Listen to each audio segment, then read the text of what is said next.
अगर आप भी चाहते हैं बिट्टू मलंगिया इंटरटेनमेंट का ऑडियो वीडियो सबसे पहले आप तक पहुंचे, तो लाल बटन को दबाकर चैनल को सब्सक्राइब करें और बेल आइकन दबाना ना भूलें।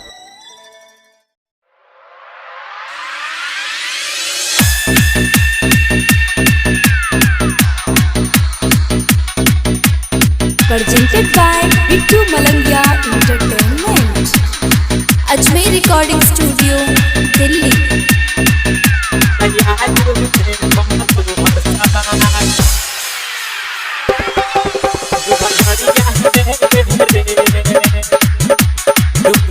DJ Ritesh Babu,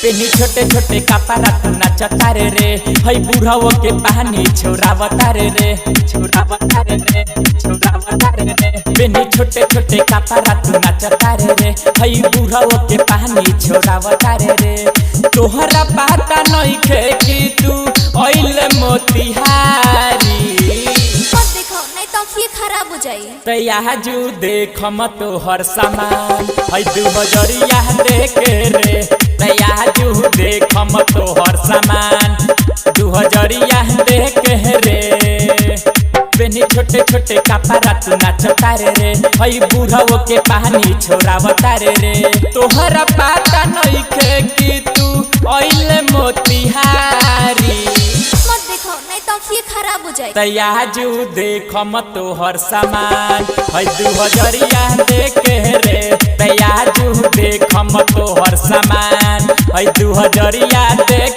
रे। Ajmer recording studio Delhi. DJ Ritesh बाबू,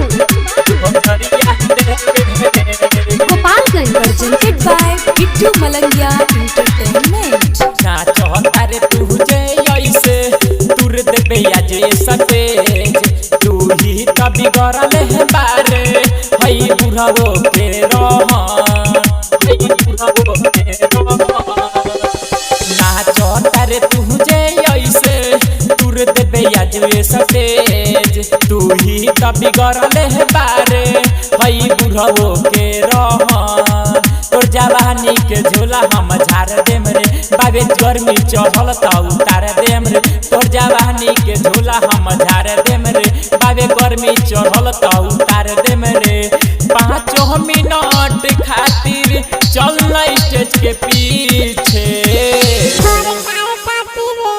तयाजू देख मत हर सामान हई 2000 देख रे तयाजू देख मत हर सामान हई 2000 देख रे।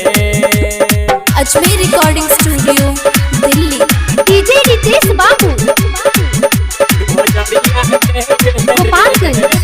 Presented by Bittu Malangiya entertainment. Bengal वाला ड्रेस देखा के तरसाव तारे सब कर जिया पीट तारे छाती सोनू रसीला देखो तारे गुडू गुलाटी देखो तारे गुडू गुलाटी बंगाल वाली ड्रेस देखा के तरसाव तारे सब कर जिया पीट तारे छाती सोनू रसीला देखो तारे गुडू गुलाटी मोतिहारी के रस पूरा पा जाइबे जब बुढ़ावा जवान का के रखा जाइबे मोतिहारी के रस पूरा पा जाइबे जब बुढ़ावा जवान का के रखा जाइबे राइटर उजिर के तू मान लेना बात के तयाजू देख मत हर सामान 2000 देख रे तयाजू देख मत हर सामान